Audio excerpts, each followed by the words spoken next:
Chapter: The Ember's Promise in the Aftermath of the Veil of Storms. Eloria and Kaelin emerged as pilgrims tempered by trial, their spirits entwined like constellations mapped upon the same celestial vault. The path ahead shimmered with possibility, yet bore the weight of a nascent truth. Their connection was not merely a private haven, but a lodestar. For a world adrift in shadow, the air hummed with portent, as if the earth itself awaited their next step. Their wanderings led them to the Cradle of Embers, a sunken valley where the ground glowed with faint, pulsing lights like heartbeats of a slumbering giant. Legend spoke of this place as a crucible, where spirits could ignite a collective flame, a beacon to summon the disparate and the lost.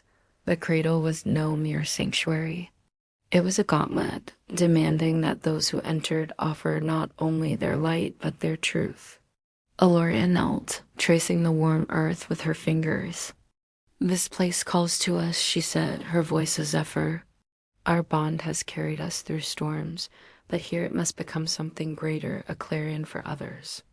Kaelin, his gaze fixed on the ember's glow, felt a tremor of doubt. What if we are not enough? Our connection is strong, but to kindle a flame for all, can two souls bear such a burden? The cradle seemed to answer, its lights flaring as if stirred by their presence.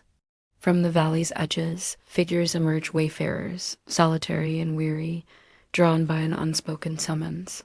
Their eyes, liminal with hope and hesitation, mirrored Eloria and Callan's own.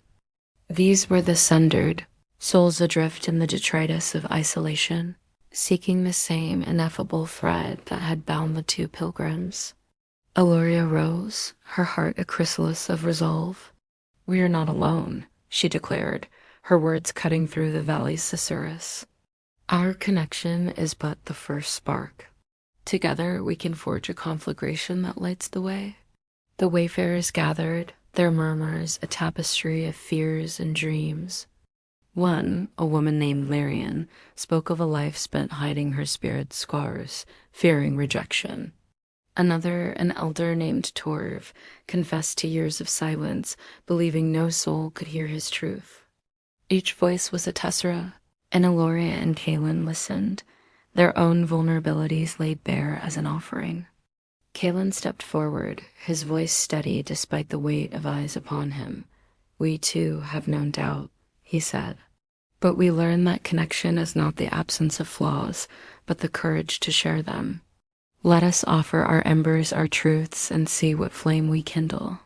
One by one, the wayfarers knelt, pressing their hands to the earth.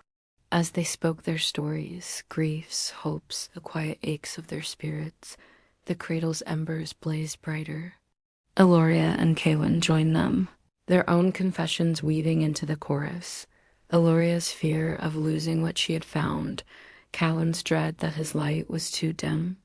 Each truth was a filament, binding them not as strangers, but as a constellation of souls.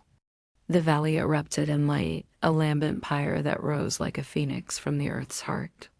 This was the Ember's promise, not a fleeting spectacle, but a covenant of shared purpose.